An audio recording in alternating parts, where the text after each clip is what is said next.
UFC 264 is tomorrow. McGregor, Poirier 3. Here to break it down is UFC analyst Daniel Cormier. Daniel, Poirier defeated McGregor definitively when they fought back in January. I mean, that was clear. We all saw that. Does the immediate rematch in such a short period of time weigh in favor of either fighter? You know, I think that Conor wanted the rematch so fast because his ego tells him, I got to get that one back, right? There's no time for me to go back in the lab and fix everything. So I think that it maybe gives Dustin a bit of an advantage because how much can you change whenever you've just fought the guy very recently? Yeah, it's a good point. I mean, it's like you come right back, you can get it done, maybe it helps you. So I also think about this. Saturday's fight's going to be in sold-out T-Mobile Arena. Vegas crowds have historically been pro-Conor McGregor. So does this major change in atmosphere give McGregor an advantage? I think so. Listen, Dustin Poirier has said he'd rather it be just him and Conor, no fans. And you saw that at the press conference. People love Conor McGregor.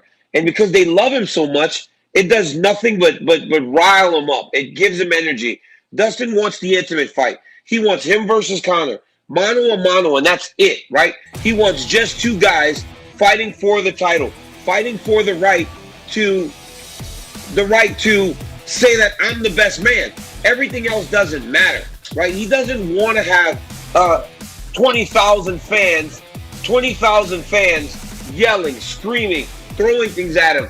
Back in Fight Island, it was very few fans. It wasn't a normal Conor McGregor crowd, and he understands that benefited him, and he wants that again. Okay, now Daniel, you took part in one of the greatest trilogies of all time, not just in UFC, but just in all time of fighting with Stipe Miocic. I heard you say once something really interesting. You said, no, it's okay. I heard you say once that in a piece that you voiced that there are no secrets in that third fight. So what's the mindset of a fighter going into that third fight? Oh, it's hard because you think that you've done everything to ensure that you're ready. You've done everything to make sure that you have all the answers to the puzzle that is your opponent. But when you get in there, he always has something that's a little bit different. But I really do believe that. I believe that by the time that third fight comes, you are so well versed in what your opponent can do that it doesn't really matter, right? It's going to be who has the better fight on that night, and that's it. Okay, so I won't put you on the spot and ask you who wins, but who do you think has the edge? I really do believe that because the fight is happening so soon after the last one, and Dustin did so well with the leg kicks, I don't know if Conor had the time to change that. No prediction for me, or I'll get in trouble. But I just think that that's a big key to the fight. Okay, there you have it, Daniel Cormier. So great to talk to you, my friend. Can't wait to see the fight this weekend. My man. All right, and DraftKings is the official daily fantasy sports partner of UFC. And this Saturday, new players can play free for over $100,000 in prizes. When you make your deposit, download the DraftKings app and sign up with promo code OCTAGON for your shot at $100,000 in prizes only on DraftKings.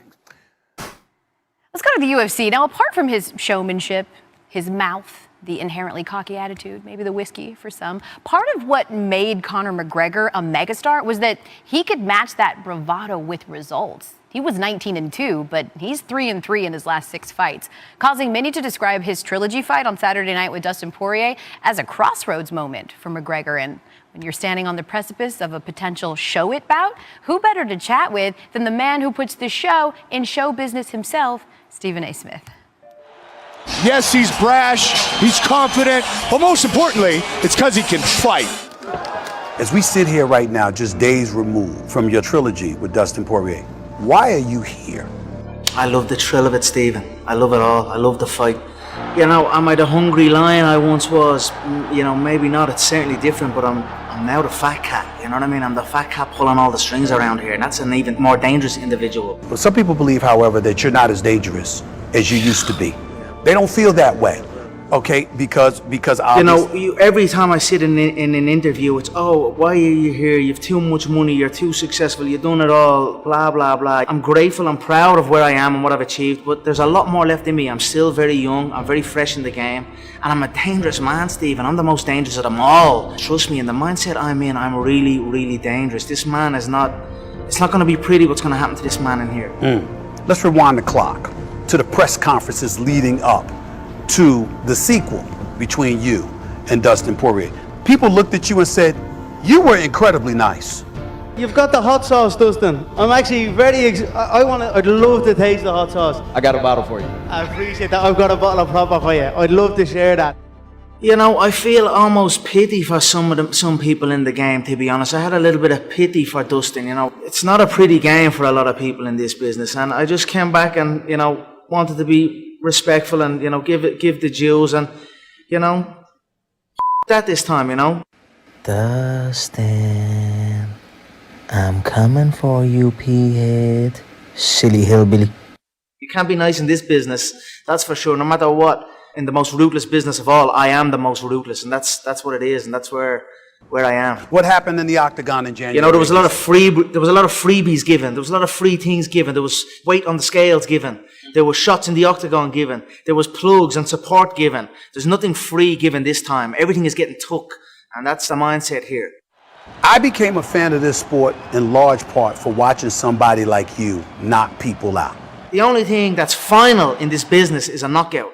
All the other the decisions, the taps, all that means nothing to me. I'm coming to take a man's head off, and that's it. You know what I mean? I was aiming to put a few holes in his head the last time. Now I'm going to put a few holes in his head and send it into the bleachers. What about somebody that looks at Conor McGregor and said, excuse me, sir, that just happened to you? What do you say to them about that? Yeah, well, here we go again. I'm back. What's the difference between Conor McGregor that won in 2014 to Dustin and the Conor McGregor that lost in 2021? You know, relishing in, I'm accomplished, I've done it all, I've got rid of that, you know what I mean? How did you get rid of it? Up here, just told myself, just went back in time, you know what I mean? Not even back in time, just sure I lost. It happened. Sometimes a defeat is what you need. A defeat is the secret ingredient to success. You know what I mean? So it's at the taking it out. It's at the taking those accomplishments down my belly, and I'm hungry to get back.